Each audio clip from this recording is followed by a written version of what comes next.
양반집 젊은 과부마님과 힘센 머슴의 사랑 이야기.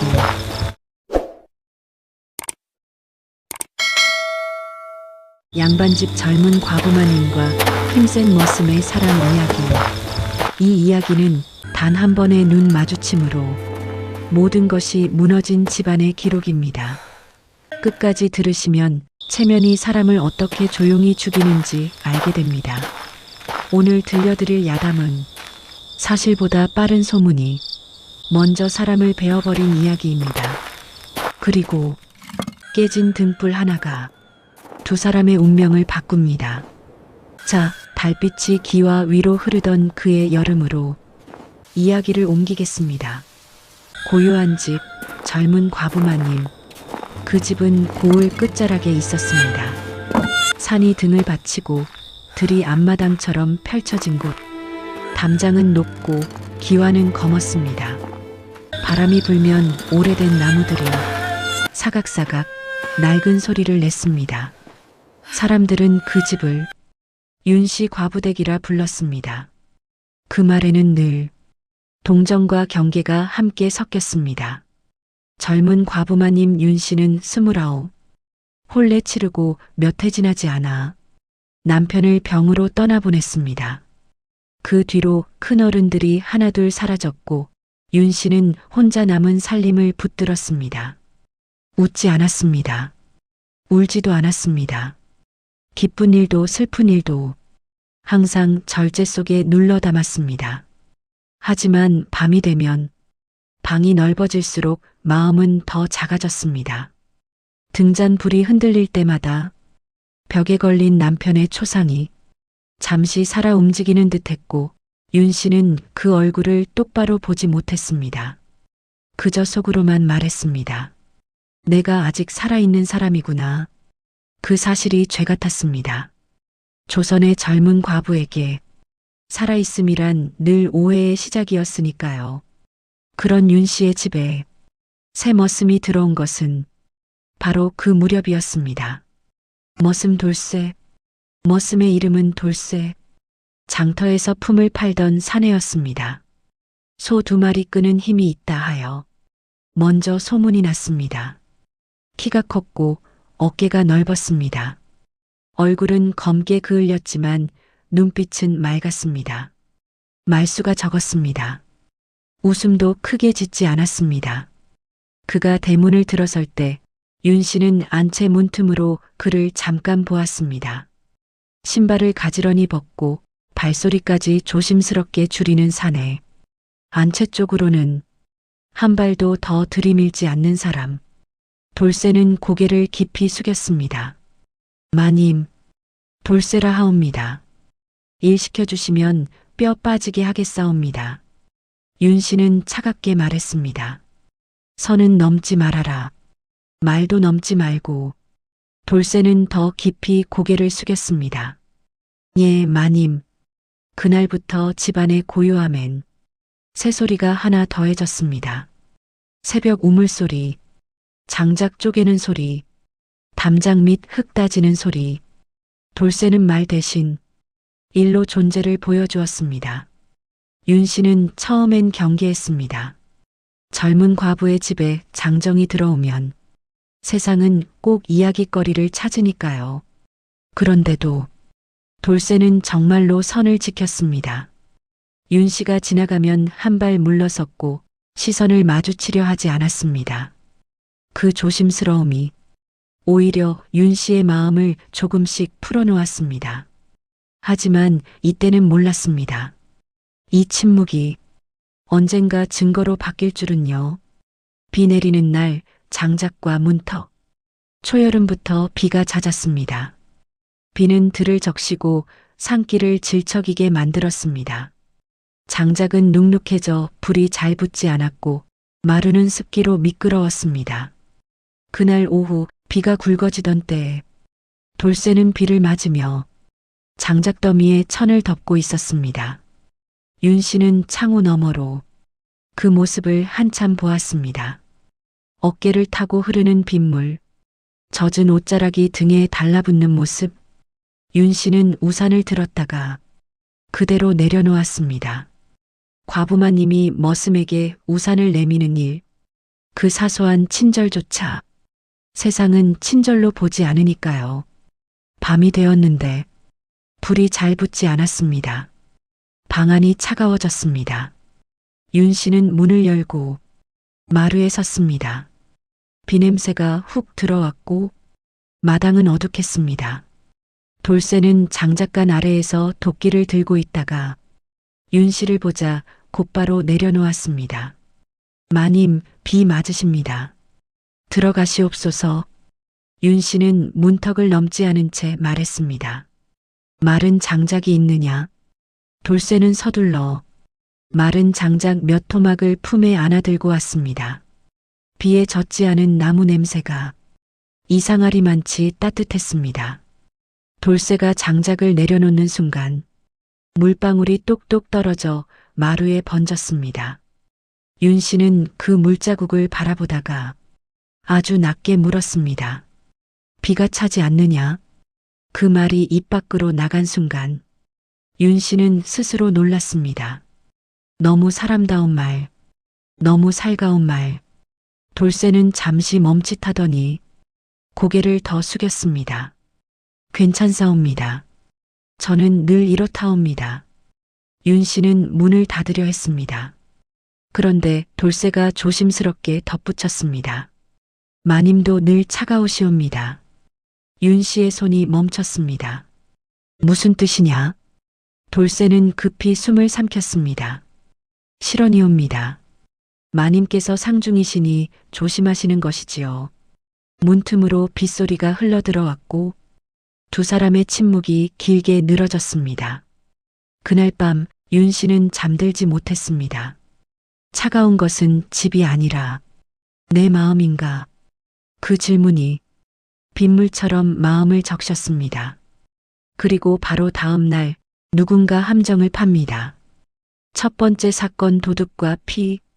며칠 뒤 밤 집안의 개가 미친 듯이 짖었습니다. 윤 씨는 벌떡 일어났습니다. 밖은 까맣고 바람이 이상하게 차가웠습니다.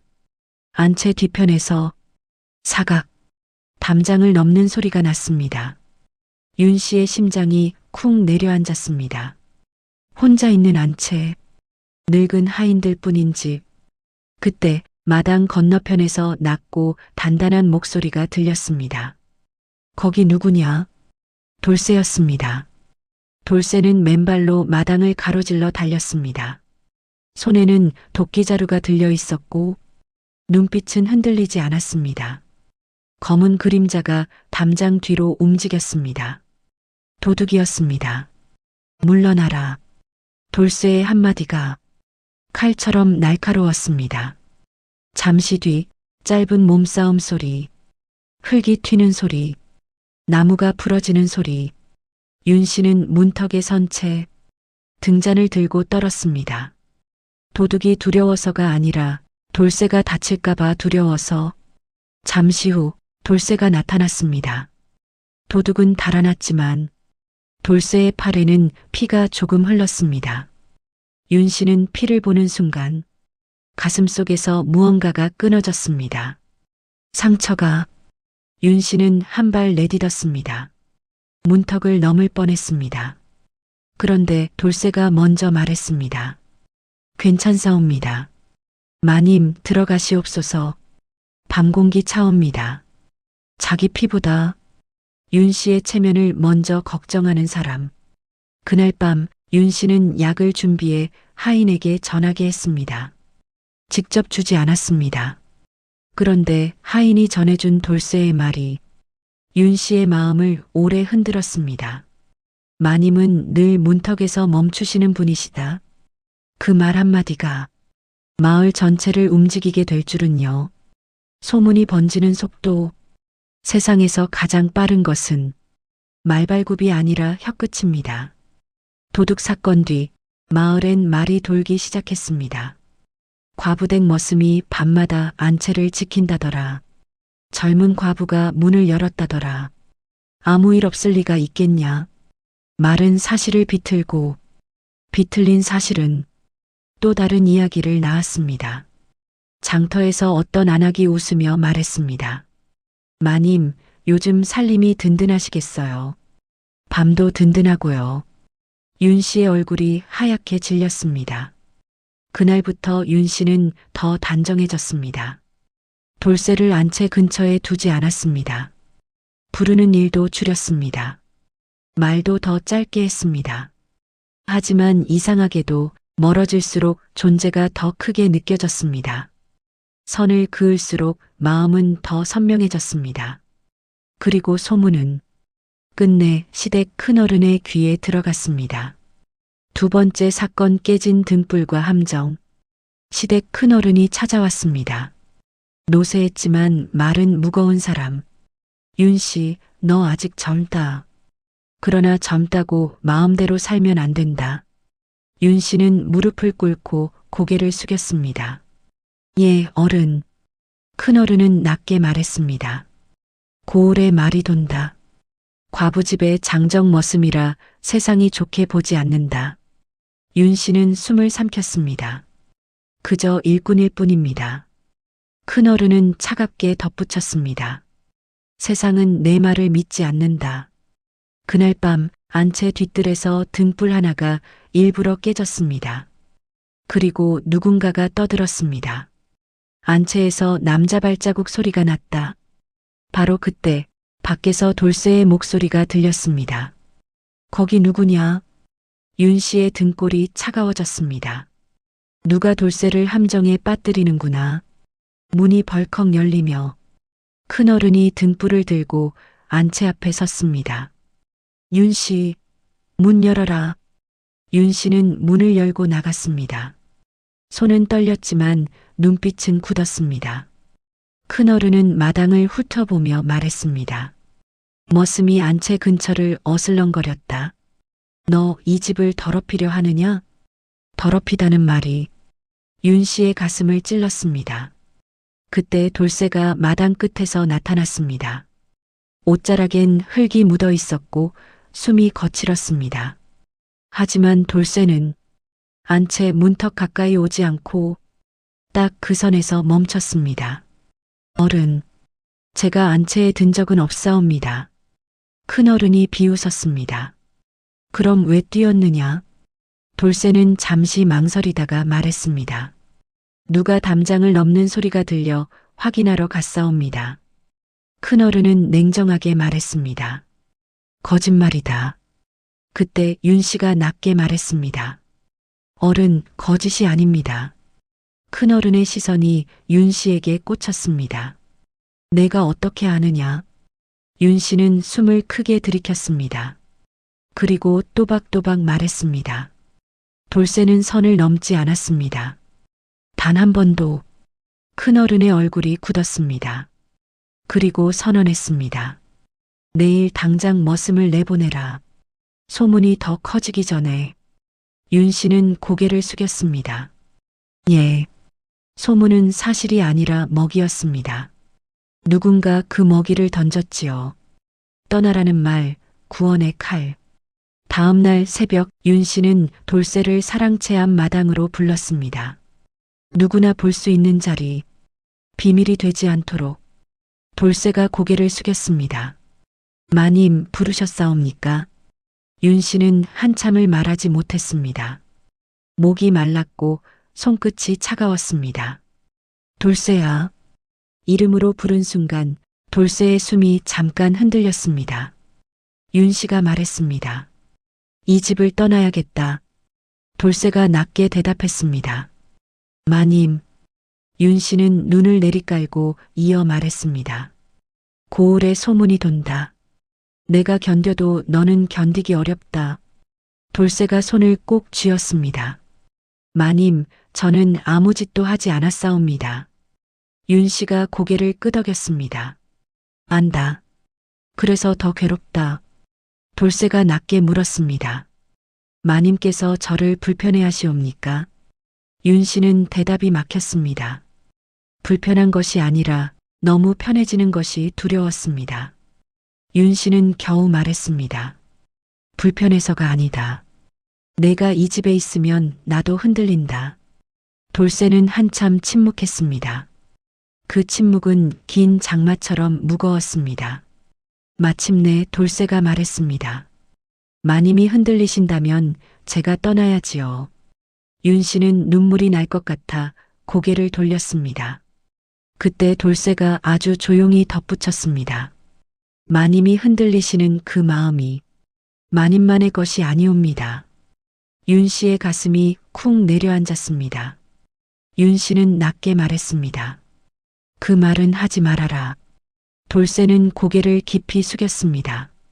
예, 마님.